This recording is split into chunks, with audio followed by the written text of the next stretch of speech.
All right, what is popping, y'all? Welcome back to another reaction video. Okay, so let's watch 10 scripted wrestling moments fans actually thought were real. Let's watch. 1, 2, is this on? Wrestling is unique in how it blends wrestlers' personal lives and real-life dramas into the story, not to mention those stories that hit close to home. Today, we'll discuss various examples of feuds and angles that blurred the lines between reality and fiction, as we highlight 10 moments where fans thought wrestling was real. Eddie Guerrero's feud with JBL in 2004 had plenty of moments that pushed the envelope.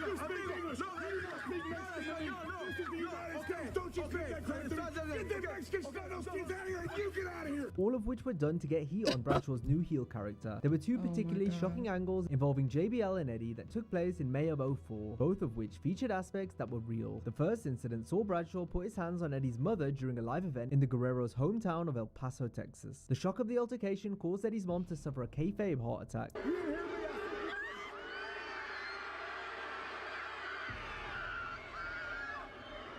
which led to both uproar and a stunned silence from the crowd.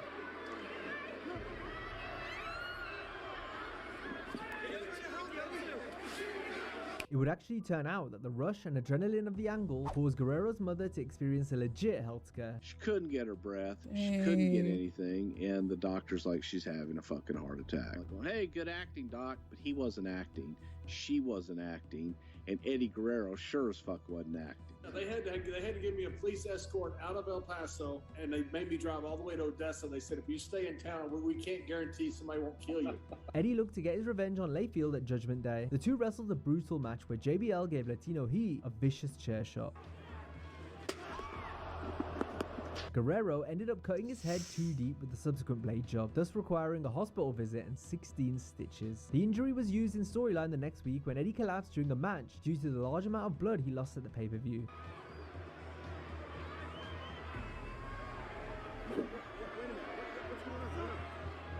Just like the angle in El Paso a few weeks prior, a shocked silence came over the crowd, all while doctors tended to Guerrero as the show went off the air. Eric Bischoff enjoyed taking plenty of victory laps on WCW Monday Nitro, whilst in the midst of an 83-week rating win streak over WWF Raw. By the spring of 1998, however, the gap began to close until Raw finally overtook Nitro. Bischoff was keen to regain his crown though, and went as far as to challenge the World Wrestling Federation's chairman, Vince McMahon, to a match at WCW's upcoming Slamboree pay-per-view. Vince McMahon, you show up at Slamboree, it'll be me and you, McMahon, in the ring. This was a direct response to X-Pac's shoe-style promo on Eric and Hulk Hogan the month prior. Or Eric Bischoff will go so far up your ass, he'll know what you had for breakfast. As well as the DX invasion that made fun of WCW outside an arena which housed WCW wrestlers at the time who were getting ready for a live Nitro. Fans speculated if Vince would actually show up to face Bischoff, since this all just seemed like a publicity stunt to pique interest in a declining product. Nevertheless, World Championship Wrestling set up a security escort and dressing room for McMahon. It was said that Vince didn't appear on the show because he was attending his daughter Stephanie's college graduation in Boston, which was only about 50 miles away from the site of the Slamboree event in Worcester. In reality, there was no way McMahon was going to show up on WCW due to the contractual and business ramifications that were at play, but that didn't stop many fans from speculating and ultimately tuning in just in case. I wanted to piss him off as much as I could to try to get him off his game. I was told by enough people, Hulk and Randy and others, that did know Vince really well, that they thought he was going to show up. So he beats my ass. Okay, it's one of the best pay-per-views. But he does it on your television. On my pay-per-view. So I thought, well, if he shows up, great.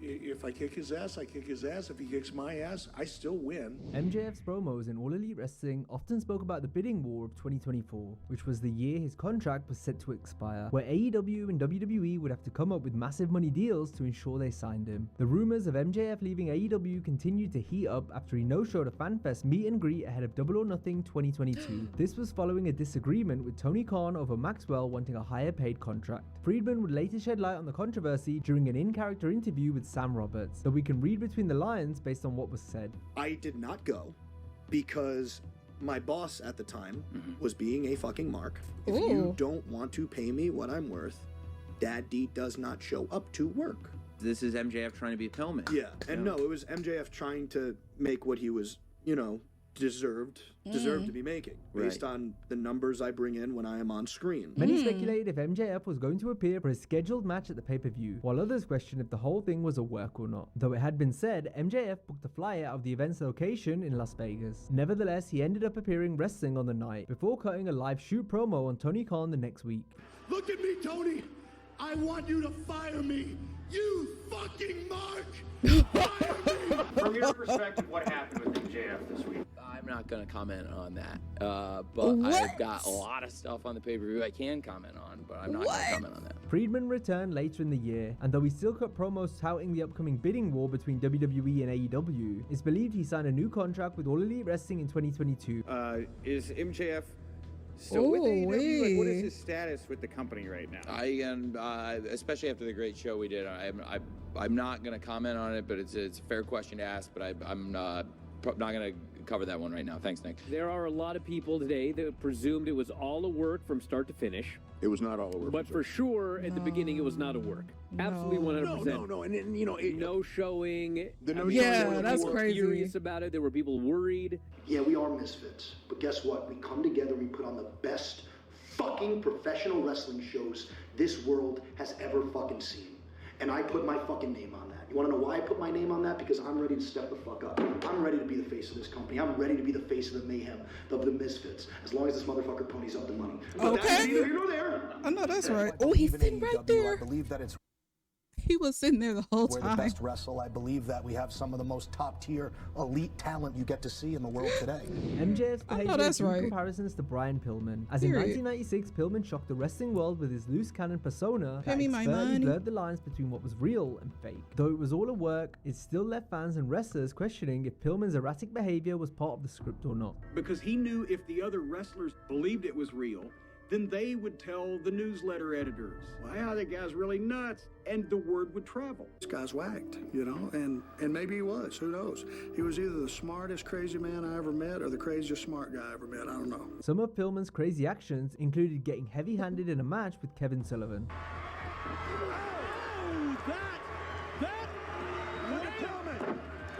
Acknowledging Sullivan was WCW's head booker. Yeah, I don't think this is what Aretha Franklin meant.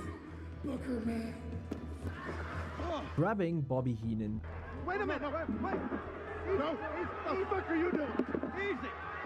And showing up on ECW while still What? contracted to WCW, something that was agreed between both companies. Bischoff is each and every one of these motherfucking smart marks. Pillman's antics were ultimately cut short after he suffered serious injuries in a car wreck, though he would eventually sign for the WWF for significantly more money than he was previously on after being given his release by Eric Bischoff. We agreed that, when the time was right, that he would come back.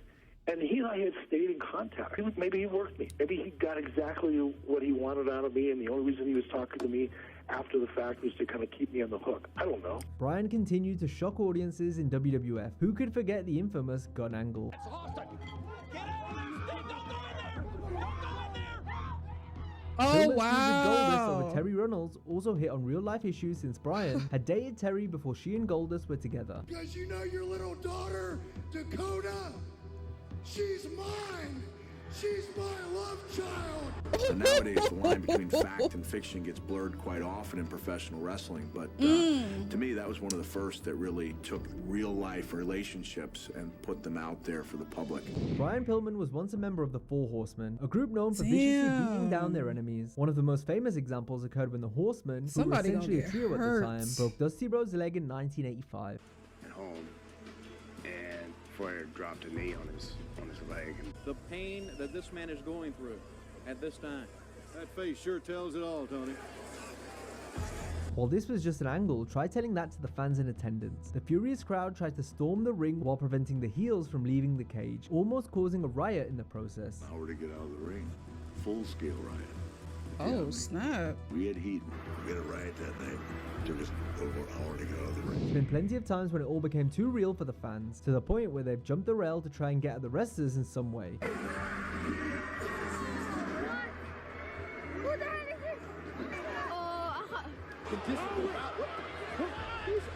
Usually, the assailants were either restrained by the referee or security. Answer the challenge.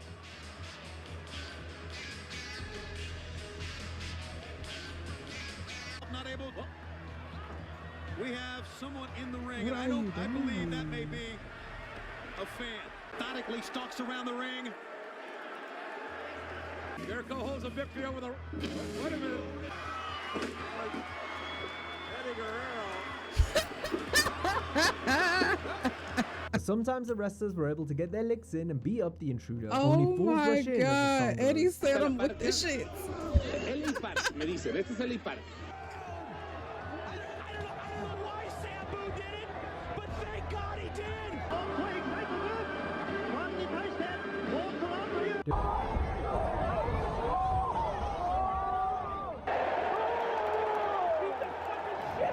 WCW had numerous incidents where fans tried to fight talent or enter the ring. Oh my goodness. Drunk idiots. They, So much they so be that the drunk. company began scripting fan attacks. Yeah.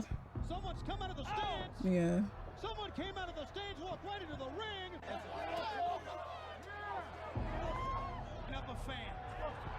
Unlike in WWE, the WCW commentators always acknowledge when legit audience members got in on the action. Well, and there is a big mistake from a fan. A big mistake. This made it harder to tell if it was a planted fan or not, though viewers could usually spot the difference, since the real run-ins were far more chaotic, with the rushing fans getting jumped on straight away. Meanwhile, the beatings they received from the wrestlers were a lot less polished, to say the least. Hulk Hogan. What do we got here?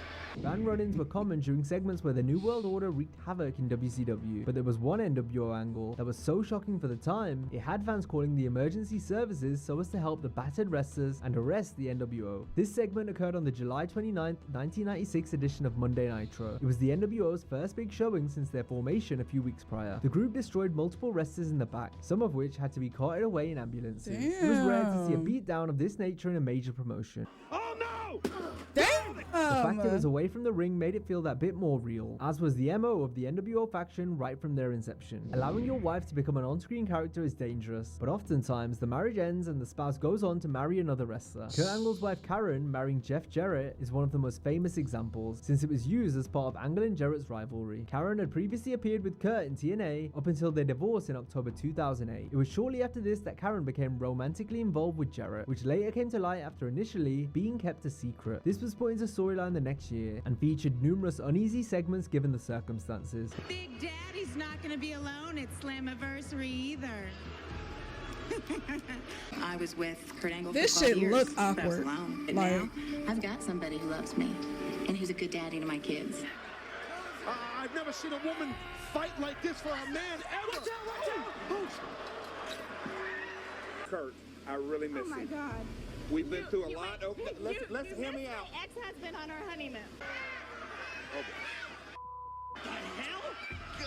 He looks There was even a match where deranged. Angle battled for the custody of his two kids, but since Kurt lost, he had to attend Jeff and Karen renewing their wedding vows.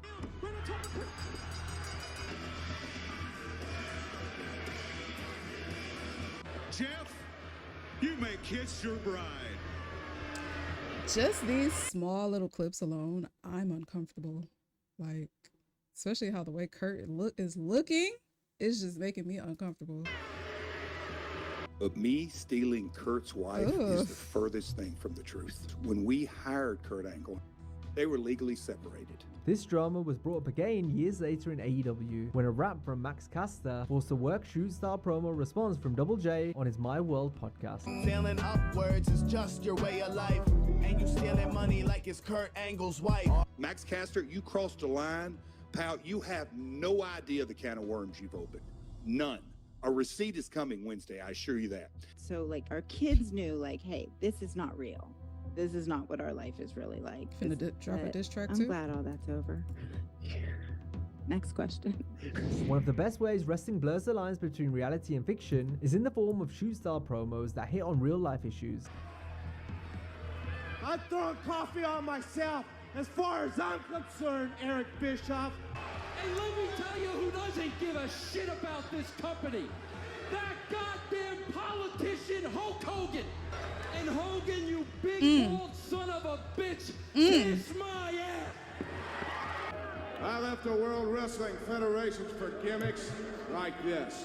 And before you, and oh, my new name is Seven, by the way, so They've dressed me up like Uncle Fester. So when you walked down that aisle last week, people at home, all they did was grab the remote, change the channel to the WWF, and watch Stone Cold, a person you and your old friends got fired from here. McMahon didn't want someone like The Undertaker representing the World Wrestling Federation. Vince, you tried to bury me and you tried to kill me off, but you didn't get the job done. Stone Cold, Stone Cold, you will always be the ringmaster. When I was out hurt, you stupid bastard, you lying coward, what did you do? You did everything you could do to get inside my girl's head and inside her pants. You drove everybody out of business, didn't you, Vince? You ran all the competition into the ground and you stole all their ideas and you made yourself a billionaire out of it. The only reason you were WWE champion for a year is because Triple H didn't want to work Tuesday. Punk. Fragile ego, fragile body, weak mind, weak spirit. Nobody wants you here. They never wanted you here. That whole locker room's afraid to say it, not me. So get out. You talk a big game about workers' rights, yeah? Well, you've shown the exact opposite since you've gotten here. You're an obnoxious, overbearing ass. Abuse of power. Because for as many times as this man has made you get up out of your seat, there are just as many times, Jeff, that you let all these people down. Well, it can be really rough this time of year. And we both know, Jeff, that eventually your demons, Jeff, they're going to come running right back, and they're going to start controlling you. If it wasn't for me, you'd be nothing. You got that? This is nasty work. You know, well, I can break you. In 2005, WWE had no vision for you. And what did I do? I martyred my entire career for you. You're just a guy holding on to that championship because I let you. You're just a fake. Congratulations. It took you 5 years to get a halfway decent promo, but now I'm about to shrink you down to size. Even though lately you've had some sunny days, my friend, you still can't get the job done. You may have barebacked your way to some kind of main event, one pay-per-view after another. Key examples include Vince McMahon explaining his reasons for betraying Bret Hart after the Montreal screw job. Bret screwed Bret. I have no sympathy whatsoever for Bret. Jim Cornette's promos on Raw in 1997. Well, Shawn Michaels is still the single most talented athlete in wrestling today inside the ring. But outside, he's an adolescent, obnoxious jerk who takes his tights and goes home if he doesn't get his way. On a personal note to Hulk Hogan, you are a household word, but so is garbage. And it stinks when it gets old, too. Listen to people on the internet, and the people on the internet wouldn't know a wrist lock from a wristwatch. And then you got a guy, 123 kid, his name's Sean Waltman, whatever you want to call him. Well, as far as I'm concerned, the only reason that he's employed is because the other guys think that he's funny when he gets drunk and throws up on himself. Wrestling. He talking fast as fuck. Fans watching a wrestling program want to see wrestlers wrestle. And CM Punk airing his grievances on WWE during the infamous pipe bomb. But the fact that he was just going is in the main event of WrestleMania next year, and I'm not, makes me sick. I want to be the catalyst for that change. Save me. Really, what you mean is you will only accept change if it means CM Punk is on top. You gonna punch me in the face? Or do you gotta go ask your wife permission first? Well, true promos are one thing, but what about when the action in the ring has fans guessing if what just happened was actually part of the script? What a story this would be if Virgil can dump the big man out. Well, the key word there. Sting's the world champion. Here he goes. That's what we expected. Look at Steiner go. He doesn't care. He just wants to break this guy in half. With the knees, the knee right to Vader's face. Oh. Good grief. I was gonna kill him. And there's something personal going on.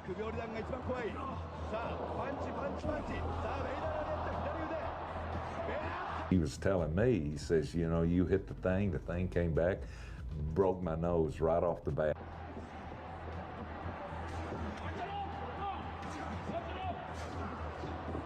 All the bones in my face had refused. So I mean, all my cheekbone was broken. All this was broken. My whole nose was cracked. He's in trouble. Payback. Had a heck of a week as well as the first undisputed WWF champion. And Omar just slapped in the world. First man ever to That is actually scary to hear from threw him outside the to hear ring, from Undertaker. On his head on the concrete floor, and then Perry jacked him up and ran him into the steps backward. The back of his head hit the steps. He beat the crap out of it. Peter was trying to stay close to he's got a key lock there, Peter, trying to get a key lock on angle before he was hanging out to the corner. Look at Peter's chest. Yeah, it looks like he's laying out in the sun here in Fresno. I had no clue what they were going to do. They treated me like crap. Laughing at Easy, come on. Look out! To the face. Making him. Oh, God in heaven. Roman Reigns. Oh, he got caught. Oh, boy. Roman with a clothesline. King the Dudley Boys. Bubba hit I don't think I saw those before. 2x4. I lost feeling in my feet and my hand. Wow. They were ready to kill us. They hit the set. They beat the crap out of us. Ron Simmons is picking up a 50-gallon drum. Yeah. A shoot 50-gallon drum and just having his way with the both of us. These are all live rounds. I think Public Enemy came out here for a little bit of fun. Oh my God! Just off to our left. Look at that. Oh! Gosh, look at that chair. Times it has to get to that, and it's unfortunate, but it happens.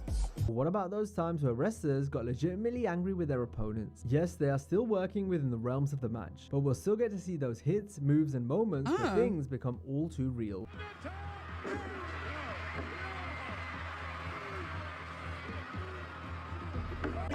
Goes for the RKO, connects.